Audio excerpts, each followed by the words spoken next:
ዲያሪው ክፍል 4 ልብ አንጠልጣይ ታሪክ። ደራሲ ፍስሐ ተክሌ፣ ተራኪ ሶፊያ ይሱፍ። ይህንና መሰል የፍቅር ታሪኮችን ለማግኘት ቻናላችንን ሰብስክራይብ ያድርጉ። መልካም ቆይታ። አልፎ አልፎ ስንገናኝም ሁሉንም ነገር ቁጭ ብለን እናወራለን። ብቻ ነገሮች ቀስ በቀስ መስመር እየያዙና እኛም እየተግባባን ሄድን። እስኪ ደክመን ድረስ ተንሸራሸረን። የፊልሙ ሰዓት ሲደርስም ተያይዘን ለማየት ገባን። እንደ አጋጣሚ ሆኖ ይታይ የነበረው ፊልም ጎስት የሚባል የፍቅር ፊልም ነበር። ታሪኩ የሚያነጣጥረው በሁለት ፍቅረኛሞች ጉዳይ ላይ ነበር። ባሏን የገደለ ውድ ጓደኛው ከእሷ ጋር ፍቅር ይጀምራል። ግን የባሏ የሞት መንፈስ ከዚህ ሰውዬ ጋር ፍቅር እንዳትጀምር በተለያየ ነገር ላይ እያረፈ ሰላም ይነሳታል። በኋላ ላይ የባሏ የሞት መንፈስ አንዲት ምትሃተኛ ሴት ጋር በመሄድ በእሷ ውስጥ አድሮ ከሚስቱ ጋር እንድታገናኘው ይለምናታል። እሷም ይህንኑ ፈቅዳ ሚስቱ ጋር ሄዳ የእሱ ሙት መንፈስ እሷ ውስጥ ሆኖ ከሚስቱ ጋር እንዲገናኙና እንዲደንሱ ታደርጋለች።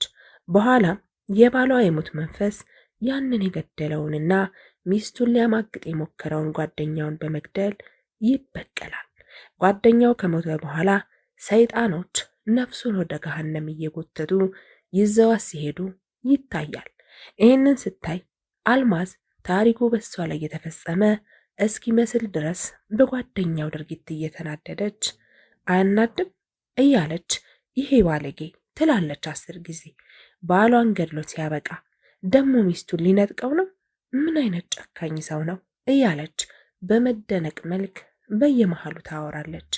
እኔ ግን ለወጉ ያህል ፊልም ለማየት ሲኒማ ቤት ገባሁ እንጂ ማየቱን ትቼ እቅፍ አድርጌ አንገቴ ስር ከተቻት ግንባሯንና አንገቷን አልፎ አልፎ እየሳምኩኝ፣ አልማዝ ግን በፊልሙ እጅግ በጣም ተመስጣ ስለነበር ማቀፏ ብዙም ደንታ አልሰጣትም።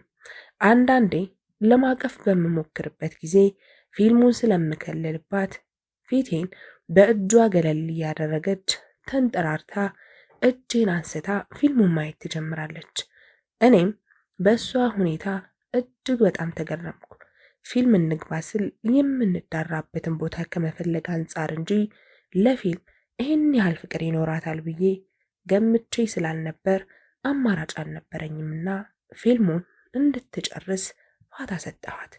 በመጨረሻ ግን ገዳዩ መሞቱን ስታይና ሚስቱም ከዚህ ሰው ጋር ሳትማግጥ ለማምለጥ በመቻሏ እጅግ በጣም ተደሰተች። ከዛ በኋላ ተራው የሷ ሆነና መልሳ ታቅፈኝ ጀመር። ለትምህርት የመጣው እስከማይመስለኝ ድረስ ሁልጊዜም አልማዝ ጋር ሆነ ስራዬ።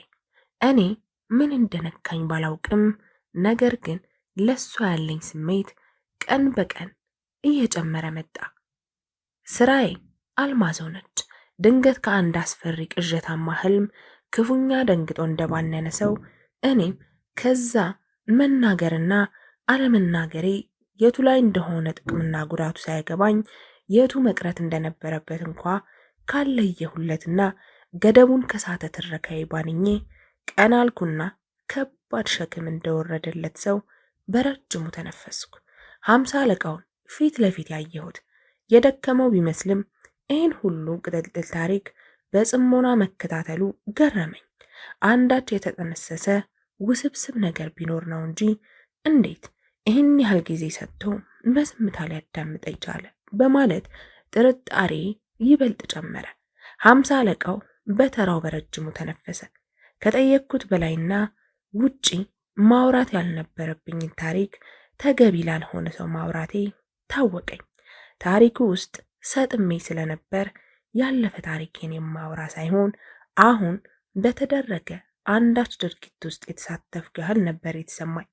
እሱም በታሪኩ እጅግ ተመስጦ ስለነበር ማውራቴን ካቆምኩ በኋላ በእጅጉ ዘግይቶ ከዛስ አለኝ። እኔም ንዴት በተቀላቀለበት ድምፅ 50 አለቃ፣ ከዚህ በላይ ምን እንድነግርህ ነው የምትፈልገው? ለአንተ መንገር የማይገባኝን ታሪክ ሁሉ ሳልደብቅህ አወራውልህ። ከዚህ በላይ ምን እንዳወራልህ ነው? ከዛስ የምትለኝ? ይልቁንስ አንተ ስለ ፈጣሪ ብለህ አልማዝ አሁን የት ስላለችበት ሁኔታና ምን እንደሆነች ንገረኝ አልኩት። 50 አለቃው መልስ በመስጠት ፋንታ ትኩር ብሎ አየኝና አቶ አማረ ከዚህ በላይ በወንጀል ተከሰው ታስረው ያውቃሉ ብሎ ያልጠበቅኩትን ጥያቄ አቀረበልኝ። ያን መሰል ጥያቄ ይቀርባል ብዬ ስላልጠበቅኩ ክው አልኩኝ። ይህን ታሪክ ምን ከወንጀል ጋር አያያዘው? ወይስ ከተሾመ ጋር መደባደብሽን ስለነገርኩት ወንጀለኛ አድርጎ አይቶኝ ይሆን? ግን ይሄ ሊሆን አይችልም። ምናልባት የአልማዝ ጉዳይ ከወንጀል ጋር የተያያዘ ቢሆንስ? ግን ምን ሆና ይሆን? ተደብድባ ወይስ ተገላ ይሆን? ሞት እንኳ በፍጹም አይሆንም። እንኳን ሞቷን ከባድ እንቅልፏን እንኳ ማየትም ሆነ መስማት አልሻም። የሆነ ሆኖ ጥያቄውን መመለስ ግዴታ ነውና ምን መመለስ እንዳለብኝ ማሰብ ጀመርኩ። እርግጥ ተከስሼና ታስሬ ያውቃለሁ። የታሰርኩት ግን በደረቅ የሌብነት ወይም በሌላ ተመሳሳይ ወንጀል ሳይሆን በፖለቲካ ነው። ነገር ግን ይህንን ሰፊ ታሪካዊ ተጋድሎ ታሪክ እየተነተነ ለደርግ 50 አለቃ መናገር ማለት በዶሮ ፊት ስለ ፈንግል እንደ ማውራት የሚቆጠርና ሌላ የከፋ ጣጣ የሚያመጣ ስለነበር አዎ ታስሬያለሁ። ነገር ግን በወንጀል ሳይሆን በፖለቲካ ነው አልኩት ቀለል ባለ ሁኔታ። ወዲያው ፖለቲካው ምን እንደነበር እንኳ ሳይጠይቀኝ የተማርኩ በመሆኔና ጸጉሬም ጎፈሬ ስለነበር ሌላ ላይሆን ይችላል በማለት አንዴ አንቱ አንዴ አንተ እያለ እየቀያየረ የሚጠራብኝ ቃል ወዲያው ወደ አንቺ ለውጦ አሃ ኢህአፓ ነሻ አለኝ። ሳይታወቀኝ በውስጤ ተናደድኩ። ለአመል ያህል ኮስተር ብዬ አዎ፣ ግን ይሄ ከመጣሁበት ጉዳይ ጋር ምን የሚያገናኘው ነገር አለ? ምንም የለም። ደግሞም መንግስት በዚህ ጉዳይ ላይ ምህረት አድርጎልኝ ከስር ተፈትቻለሁ። ይልቁንስ ስለመጣሁበት ስለ አልማዝ ሁኔታ ለምን አትነግረኝም አልኩት። 50 አለቃ ደፍርስ እኔን ትቶ አጠገቡ ካለው 10 አለቃ ጋር ማሾካሾክ ጀመረ። ወሬያቸው እኔን ትረሱ፣ እኔን ዞር ብሎ አንድም ሰው የሚያየኝ የለም። አቶ አማረ አንተ ነህ። ያለ ምክንያት የምናነጋግርህ መስሎ ከተሰማህ ተሳስተሃል። ከአንተ ልንሰማ የምንፈልገው ታሪክ ከአንተ ይልቅ ለእኛ ያለው ጠቀሜታ የጎላ ነው። የታሪኩ መድበስበስ ወይ ይችን አሰዳደብ ማወቅ የምንፈልገው መረጃ ሊያድበሰብስ ይችላልና እውነቱን ሳትደብቅ ብትነግረን ላንተም ሆነ ለኛ የተሻለ ነው። ስለዚህ ስለ እሷም ሆነ ስለ ሁለታችሁ ግንኙነት ማወቅ የሚገባንን በሙሉ ብትገልጽልን፣ እኛ ደግሞ በተራችን ስለ እሷ ታሪክ ማወቅ የምትፈልገውን ልንነግርህ እንችላለን አለኝ። የህይወት ታሪኳን ማወቅ ፈልጎ ይሆናል በማለትና ሌላም አማራጭ ስላልነበረኝ ቀጠልኩ። አልማዝ የተወለደችውና ያደገችው በሐረር ክፍለ ከተማ ጭናከስ በተባለ ቦታ ነው። ገጠር ውስጥ ትደግ እንጂ ቤተሰቦቿ ሀብታም ገበሬዎች ስለነበሩ አስተምረው ለዩኒቨርሲቲ አብቅተዋታል። ይሁን እንጂ ምስቅልቅል ከሆነው የቤተሰብ ታሪኳ ጋር ተያይዞ ህይወቷ በአብዛኛው ደስታ የራቀው ነው። በዚህም የተነሳ ዘውትር ትሳቅ እንጂ ደስተኛ አልነበረችም። ባጭሩ የአልማዝ ታሪክ ይሄ ነው አልኩት። በመሃል 50 አለቃው አንድ የረሳውን ነገር እንዳስታወሰ ሰው 10 አለቃውን በጥድፊያ ተጣርቶ ሂድና ከመረጃ ቢሮ ዲያሪውን ይዘህና ብሎ ላከው። ይሄን ቆቅልሽ የሆነ 50 አለቃ በቀላሉ እንደማይለቀኝ እየገባኝና ትዕግስቴም እያለቀ በመምጣቱ 50 አለቃ እኔ ከእርስዎ ዲያሪ ጋር ምንም ጉዳይ ስለሌለኝ ይልቅ የአልማዝን ሁኔታ ቢያሳውቁኝና ብሄድ ደግሞም ስራ አለኝ አልኩት። ስለ ስራችንና አሰራራችን ልትነግረኝ የምትችል አይመስለኝም፣ ወይም አይገባህም አለ ኮስተር ብሎ። ዲያሪው እስኪመጣ መጠበቅ ነበረብን። እኔ ግን ውስጡን መብከንከን ጀመርኩ። አይገርምም? ለእኔ የፖሊስ ዲያሪ ምን ያደርግልኛል? የፖሊስ ዲያሪው እዚህ ቦታ ላይ አንድ ወንጀለኛን ለማደን ሄደን እጅ አልሰጥ ብሎ ለማምለጥ ሲሞክር ተኩሰን እግሩ ላይ መተን ያዝ ነው። አሊያም የኢሃፓ ወንበዴዎች በሌሊት ወረቀት እየበተኑና መፈክር ግድግዳ ላይ እየለቀቁ ሲያበላሹ ደርሰን እጅ ከፍንጅ ያዝናቸው ወዘተ የሚል ነው። ይሄ ደግሞ እኔ ከመጣሁበት ጉዳይ ጋር የማይገናኝ ለኔም ፋይዳ የሌለው ነገር ነው። ከዚህ በላይ ደግሞ እንደኔ ሐሳብ የሆነኝ የፖሊስን ስራ ዝርዝር ታሪክና አልማዝን የሚያገናኝ እንደኔ ምንም ነገር እንዲህ በማሰብ ላይ ሳለሁ 10 አለቃው አንድ መለስተኛ መጽሐፍ የሚያክል ዲያሪ ይዞ ከቻለ። 50 አለቃ አደፍርስም ዲያሪውን ተቀብሎ አቀበለኝና አቶ አማረ ይህ የአልማዝ ዲያሪ ነው። የእርስዎን ጥያቄ በሙሉ ስለሚመልስ ያንብቡት። ስለ አልማዝ መረዳት የሚፈልጉትን በሙሉ እዚህ ውስጥ ማግኘት ይችላሉ ብሎ ሻይ ወይስ ቡና እንደምፈልግ ጠይቆኝ ዲያሪውን ቶሎ የማንበብ ፍላጎት ስላደረብኝ ወጣ። ቡና እንደምፈልግ ነግሬው ዲያሪው የአልማዝ ዲያሪ መሆኑን እንዳወቅኩ ተስፋ የመቁረጥ ስሜት ውስጥ ገባሁ። ያለ ጥርጥር ሞታለች ማለት ነው አልኩኝ። አለበለዚያ እንዴት ዲያሪዋን ሊያገኙ ይችላሉ? አልማዝ ምንም ትበድለኝ እንጂ ክፉዋን የምመኝና የምፈልግ ሰው አይደለሁም። ለእሷ ያለኝ ፍቅር ከዕለት ዕለት እየጨመረ እንጂ እየቀነሰ የሚሄድ አይደለም። የመሞቷንም ነገር ሳስብ ልቋቋመው የማልችል የሐዘንና የተስፋ መቁረጥ ስሜት አንዣበበብኝ። የተስፋ መቁረጥ ስሜቴም ገንፍሎ ድምፅ ሳላሰማ ተንሰቀሰቅኩ። ግን እንዴት ሊሆን ቻለ? ሞታም ከሆነ ሰው ገሏት መሆን አለበት። አለበለዚያ እኔም እዚህ ፖሊስ ጣቢያ ውስጥ ተጠርቼ ባልመጣሁ ነበር። ግን ማን ገሏት ይሆን? ገዳዩዋ በእርግጠኝነት ባይታወቅ ነው እንጂ ቢታወቅ ኑሮ እኔን እንዲህ ባላስጨነቁኝ ነበር እያልኩኝ ማውጣትና ማውረዱን ተያያዝኩት። ያም ሆነ ይህ ከፊት ለፊት የቀረበውን እውነታ ማወቅ ነበረብኝና እንባ የወረደበት ፊቴን ጠራርጌ ዲያሪውን አነሳው። ዲያሪው ቢያንስ ከ100 በላይ ገጾች የያዘ ወፍራም መጽሐፍ ሊወጣው ይችላል። ግን ማወቅ የምፈልገውን ነገር እስከ ተሰጠኝ ድረስ ማንበብ ነበረብኝ። ማንበቡን ተያያዝኩት። አጭር መማፀኛ። በአገራችን ኢትዮጵያ ምንም እንኳ አንዳንዱ ሰው የራሱን ታሪክ እየጻፈ ማስቀመጥ እምብዛም ያልተለመደና አዲስ ባህል ቢሆንም ጠቃሚነቱን መረዳት በቻልኩበት ወቅት ላይ ስደርስ ቢያንስ ከዩኒቨርሲቲ ጀምሮ ያለውን ታሪኬን ጽፎ ማስቀመጥና ለትውልድ ማስተላለፍ ጉዳት የሌለውና ጥቅሙ ግን የበዛ መሆኑን በማመኔ እነሆ ከዛሬ መስከረም 20 1975 ጀምሮ ማለትም ለመጀመሪያ ጊዜ የዩኒቨርሲቲውን ደጃፍ ከረገጥኩበት ጊዜ አንስቶ ያሳለፍኳቸውን ኑሮቼን፣ ያጋጠሙኝን ችግሮቼንና ያገኘኋቸውን ደስታዎቼን በዚህ ዲያሪ ውስጥ አስፍሬያለሁ።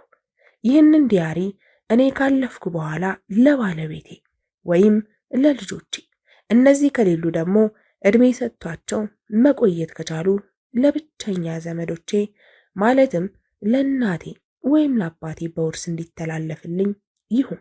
ነገር ግን ከሁሉም በላይ አደራ የምለው በማንኛውም መንገድ እኔ በሕይወት እያለሁ ዲያሪን ከጥንቃቄ ጉድለትም ሆነ ወይም በሌላ መንገድ ከእጁ ወጥቶ ማግኘት የቻለ ሁሉ ከዚህ ገልጽ አልፎ ወደ ውስጥ በመዝለቅ የሕይወት ታሪኬን እንዳያነብ በፈጣሪ ስም እማጸናለሁ።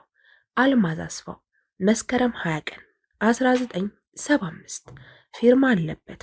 ወዲያውኑ ወደሚቀጥለው ገጽ በመሄድ በፊቴ ንባቤን አቁሜ 50 አለቃውን ለመጥራት ወደ በሩ ብሄድ በሩ ተዘግቷል። በተከታታይ አንኳኳው። 50 አለቃውም በበር አመታቴ ደንግጦ እየተቻኮለ መጣና ምን ነው ማንበብ አልፈለክም አለኝ። መግቢያውን እንዲያነባው ሰጠሁት። አንብቦ እንደጨረሰ ምንም ነገር ያልገባው በመምሰል እናው ምንድን ነው? ምን ተፈጠረ አለኝ። አልማዝ መሞቷን እስካልነገርከኝ ድረስ ወደሚቀጥለው ገጽ ማለፍ አልችልም፣ ግዝት አለበት አልኩት። እሱም እንደ መሳቅ እያለ አቶ አማረ፣ እኔ ለጥያቄው በሙሉ መልስ የሚሆነውትን ዲያሪ ሰጥቼዎታለሁ። ማንበብና አለማንበብ የእርስዎ የራስዎ ምርጫና ውሳኔ ነው። ለጥቂት ደቂቃዎች አመነታሁ። ፊርማውን ትኩር ብዬ አየሁት። በእርግጠኝነት የእሷ ፊርማ ነው። ነፍሴ ተጨነቀች።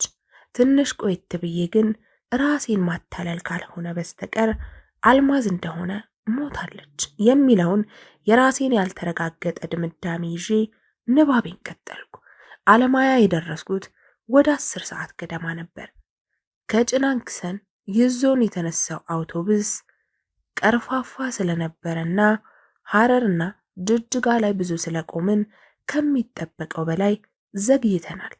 ጭናክሰን ተወልጄ ያደግኩባት ከጅጅጋ ከተማ በግምት 25 ኪሎ ሜትር ርቀት ላይ የምትገኝ ትንሽዬ ከተማ ነች። ወይና ደጋ የአየር ጸባይ ያላት ሲሆን አብዛኛውን ሕዝቧ በግብርናና በንግድ ስራ ይተዳደራል። የወታደር ካምፕ ያለባት በመሆኗ በተለይ የወታደሩ ቁጥር ብዙ ነው። በከተማዋ ዙሪያ ከሁሉም በላይ ጫትና በቆሎ በብዛት ይመረታል። ከጭናክሰን አለማያ ድረስ ያለው ርቀት ወደ 150 ኪሎ ሜትር ይጠጋል። ከዚህ አንጻር ሲታይ አለማያ ከጭናክሰን ቅርብ ስለሆነ ቢያንስ አለፍ አለፍ እያልኩ ወላጆቼን ለመጠየቅ እችላለሁ። ከዚህ ቀደም አንድ ጊዜ ትምህርት ቤት በተዘጋበት ወቅት አዲስ አበባ አጎቴ ጋር ለእረፍት በሄድኩበት ጊዜ አለማያን አልፌ የሄድኩት ቢሆንም ዩኒቨርሲቲው እዚያው አካባቢ ይሆናል ብዬ ስላልገመትኩ እንደዚህ ቅርብ ይሆናል ብዬ አላሰብኩም ነበር። እንዲህ ቅርብ መሆኑን ባውቅ ኖሮ ጠዋት ጉዞ ስጀምር ያፈሰስኩትን ያህል እንባ በሸኞቼ ፊት ባላፈሰስኩ ነበር። የጎረቤት ሰዎች ያደረጉልኝን አሸኛኘት ሳስታውሰው ለምን ያንን ያህል አዝነው በብዛት ሊሸኙኝ እንደወጡ ገርሞኛል። እኛ ወጣቶቹ እንኳን ላይፈረድብን ይችላል። አብዛኞቹ ትልልቅ ሰዎች ግን አለማያንና ቅርበቱን ያውቁታልና ለምን እንደዛ እንዳለቀሱ ሳስብ መገረሜ አልቀረልኝም። ሕፃን አዋቂ ሁሉ ያለቀስ የነበረው እዚህ ቅርብ አካባቢ እንደምሄድ ሳይሆን በጣም ሩቅ ሀገር ወይም ወደ ጦር ሜዳ እንደምሄድ አድርጎኝ ነበር። እንደሚመስለኝ ሰፈር ውስጥ ይበልጥ ተወዳጅ ልጅ ስለነበርኩና በሁሉም የምላላክ በመሆኔ አብዛኛው ሰው ይወደኝ ስለነበር ሊሆን ይችላል። በሌላ በኩል ደግሞ ከተማዋ ትንሽ ስለሆነችና ሁሉም ሰው ቀረቤታ ይችላል። ያለበለዚያ ግን ግጭት በተነሳ ቁጥር ወደ ጦር ሜዳ ስለመሄድና መሄዳችን ደግሞ ያልሆነ ነገር ይዞ እንደሚመጣ እንነጋገራለን። እንዲህ እንደሚለው የመጨረሻ ውጤት ሳናገኝ በተለመደው መልኩ አልቅሶም ሊሆን ይችላል በማለት አሰብኩ። ብዙ ጊዜ ከወላጆቹ ጋር ሰርቻለሁ። አብዛኛውን ጊዜ ልብስ ሲገዛልኝ እመጣ ነበር። ከአዲስ አበባና ሐረር ቀጥሎ ያየሁት ትልቁ ከተማ ገሃል ነው። ከተማው ትላልቅ ፎቅ አይኖረው እንጂ ቆንጆ ከተማ ነው። ህዝቦቹም እንደ ጭናክሰን ሰዎች ተግባቢዎች ናቸው። የአካባቢያችን ህዝብ ዛሬም ያገኘውን ተካፍሎ መብላት እንጂ ለነገ ብዙ አይጨነቅም። ሰው ከዚህ የተለየ መሆኑን እናቴ ነግራኛለች። ሚስጥሩን በሆዱ ይይዛል። ያለውን ገንዘብ የሚያጠፋው ለብቻው ነው። በዚህ ላይ ለነገ ፈጣሪ ያውቃል የሚለው አባባል እዚህ አይሰራም ብላኛለች። እንዲያውም ከዚሁ ተያይዘን አንድ የሚያስቅ ነገር ነግራኛለች። ሐረር ላይ ተቀጥሮ ይሰራ የነበረ አንድ ሱማሌ ወደ አዲስ አበባ ይቀየርና ቀደም ሲል ሐረር ውስጥ የነበረና የሸዋ ተወላጅ ከሆነ ጓደኛው ቤት ሄዶ በእንግድነት ያርፋል። ያ ጓደኛው ሹፌር ስለነበር ከክፍለ ሀገር 4 ኩንታል ጤፍ በርካሽ ገዝቶ እንደመጣ ለዚህ ሶማሌ ጓደኛው ይነግረዋል። ይህንን የሰማው ሶማሌ በመደነቅ ታዲያ የፈለገ ቢረክስ ይሄ ሁላ ጤፍ ምን ያደርግልሃል? ልትሸጠው ነው ብሎ ይጠይቀዋል። ባለቤቱም የእነሱን ባህል ያውቃልና በጓደኛው ጥያቄ ሳይገረም ለምን እሸጠዋለሁ? ክረምት እየገባ ስለሆነ በኋላ ጤፍ ሊወደድ ይችላል። አሁን ከገዛው ለዓመት ይበቃኛል በማለት ይመልስለታል። ሶማሌውም አሁንም በመገረም ዓይን እያየው እየተመለከተ አንተ አላህ ይሁንህ፣ መቼም መጨረሻ አያምርም። ከአላህ ጋር ተማክረሃል? እንዴት 1 ዓመት ሙሉ በሕይወት እንደምትኖር እርግጠኛ ሆንክ? አለው። ብላ ያጫወተችኝን አይረሳኝም። ወደ አለማያ ስንሄድ ሌላው ደግሞ መንገድ ላይ ያየኋት ከተማ ሐረር ነች። ሐረር ነፍስ ካወቅኩ በኋላ ወደ 4 ጊዜ መጥቼባታለሁ። ወደዚህ ስመጣ ታዲያ ሁልጊዜ በመንገድ ላይ የማያቸው የባቢሌ የቆሙ ድንጋዮች ምንጊዜም ከህሊና አይጠፉም። የድንጋዮቹን ቅርጽና አቋም ያየ ሰው እውነት በተፈጥሮ የተገኘ ነው ብሎ ለመናገር ይከብደዋል። በጥሩ ጠራቢ ተጠርበው የተኮለኮሉ ሐውልቶችን ነው የሚመስሉት።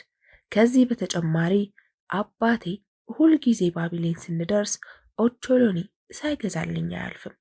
እኔም ዛሬ አውቶቡሱን ለቁርስ እንዳቆሙልን 1 ኪሎ ኦቾሎኒ ገዝቼ እየበላሁ ሐረር ደረስኩ።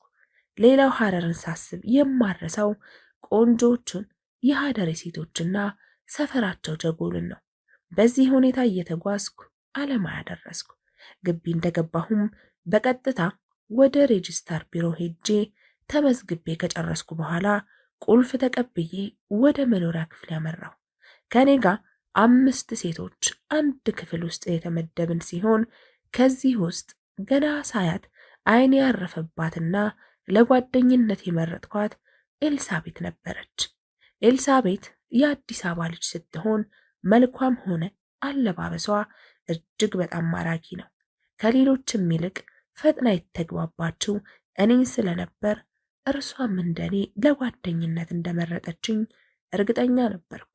ከሰው ጋር ፈጥኖ መግባባት ላይ ችግር ያለብኝ ቢሆንም ኤልሳቤት ግን ተግባሚና ተጫዋች ስለነበረች ለመግባባት ጊዜ አልፈጀባትም።